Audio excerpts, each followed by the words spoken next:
Update po tayo mula dito sa ating munting manukan, mga idol. Kasi yung manukan natin ay patuloy nating pinapalago sa makakaya natin. So yun po ang nagawa natin for this year, na hindi pa tayo masyadong nakapag-develop sa ating munting manukan. Kasi I proposing this project na magpadami ng manok. Kaya hinihingkayat ko na makagawa ng mga shelter na para sa ating manok. Ito bago kong ito po yung dati na ating ginawa na kulungan ng ating manok. So binago ko lang yung yung pintuan niya. So mayroon ditong laman ang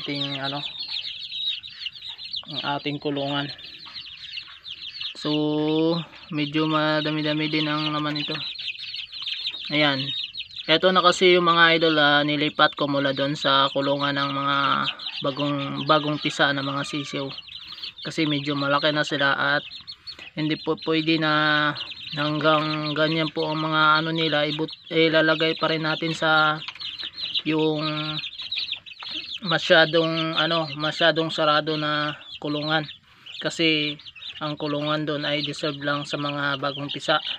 So napaka overpopulated nila, masyadong nasikip na pag marami sila. Kasi ang mga dumi nito ay talagang napakabaho kapag ilagay mo sa kulungan na hindi po na sisingaw. Kaya inilipat ko dito sa kulungan na ito, para talaga sa mga malaki na mga sisiw. Ayan. So ang iba, kasi maliit pang iba, nandoon ko nilagay. At yun, palalakihin muna natin bago natin ililipat dito sa kulungan na medyo malaki. Pag medyo malaki na sila, ililipat natin sila dito. Ngayon may may maliliit pa na mga sisiw kasama yung inahin. So sa araw na ito, ililipat ko na yan mga sisiw niya at ihiwalay ko na yan sa kanyang inahin. So dito ko yung ilalagay yung mga medyo malaki pagdating ng araw, kasi gagawin pa natin ng pintuan dito, hindi pa tayo nakapaggawa ng pintuan dahil po ay marami po tayong ginagawa, napaka busy po tayo sa farm. Kaya ang ginagawa ko dito mga idol, mga ka-chicken, ay part-time ang ginagawa ko dito. Hindi po ako nakapokus dito.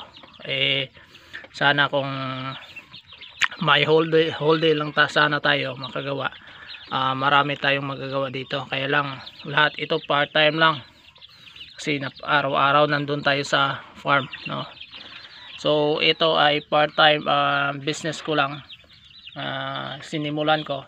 Hindi ko alam kung paano ko to i-market, pero dahil porsigido po tayo sa ating pinapasok na kasisimulang manukan, so ginagawa natin ito ay mula sa alaga ko ng pagsimula talaga ay mayroon akong dalawang inahin, hindi pa nangingitlog ang isa may sisiw na nadala. So mag-iisang taon na sa this coming December ang pag-aalaga ko.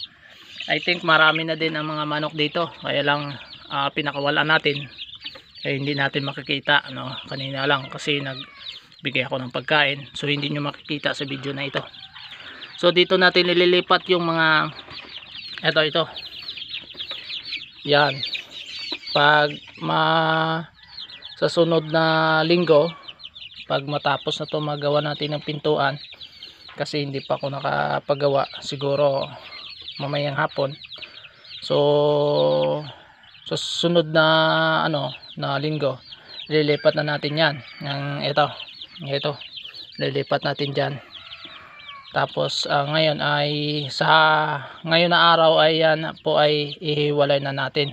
Dito natin papasok sa kulungan na para sa mga sisiw, no.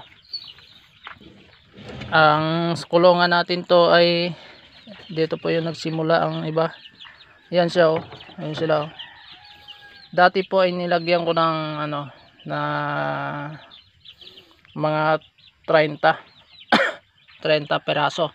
Kaya lang na mayroong na mamatay, kaya nabawasan sila. Ang kasama yun dito, kaya kaunti na lang sila kasi nandoon yun sa kabila, no. Inilipat ko na doon yung kasama nila yun. Kaya lang hindi sila isang inahin at saka hindi sila sumabay na sa pagpisa, kaya ganyan. Ang iba maliit pa, no. So ito ay nasa ilang piraso, 2, 4, 6, 8, 10, 12, nasa 14, 14, 2, 4, 6, 14. So mamaya ay papasok natin tong bagong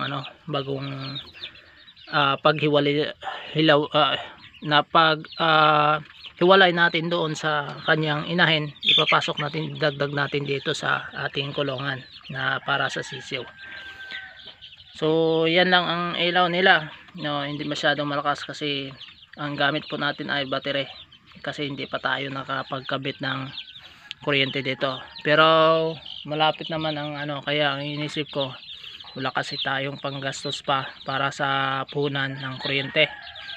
Malapit lang din ang kuryente dito, poste, no. Dumadaan lang sa kabilang area yung poste natin, poste na pwedeng kabitan kung magpapakabit tayo. So ipapakita ko sa inyo kung gaano kalayo ang poste. So ayan lang poste, oh. Yan, oh. So I think nasa mga 25 meters ata, no, dumadaan nandito. Yan, oh. Malapit lang talaga, kaya lang yan ang poste. Depende sa akin kung saan ako magpakabit, doon ba poste, kasi doon na yan, oh. Ayan. So patuloy tayo na nag-aalaga. Minsan nga nag-alinlangan tayo sa ating project kasi gastos na gastos tayo dito, pero wala pa tayong gain, wala pa tayong binibinta, no. Dati ay mayroon akong binta, pero yung lang, lalaking manok yun, yung roster. So dito po yung mga natin. So yung mga malaki nating manok, yung dating mga manok, yung mga malaki na talaga, kahit saan lang sila bumabatog. Pero yung iba dito talaga na bumabatog sa loob, kasi tinuturuan ko na dito, kasi mas safety po ito na lumaki sila na kailangan sa bahay sila batog. Kaya tinuruan ko yon. 14 pieces yung nagbabatog dito sa portion na to, and then dito ay merong dyan ay mayroong 7, no. So matuturuan natin yan hanggat ang dito yung panghuli, saka yun turuan natin yan na magbatog sila dito sa loob ng kanilang kulungan, para sa paglaki nila ay safety po sila sa tuwing tag-ulan. At maganda po yung katawan ng ating manok kapag nasa magandang shelter, no. Ayun lang po mga idol, mga boss at mga ka-farmers, mga ka-chicken. So we are still developing our chicken projects, no? Sa project sa na ito, lugar na ito, kasi bihira lang po ang nagmamanok dito, kaya napag-isipan natin na ganun. So maraming salamat po sa panonood nyo sa video na ito. Huwag kalimutan i-share ang ating video. Salamat at God bless.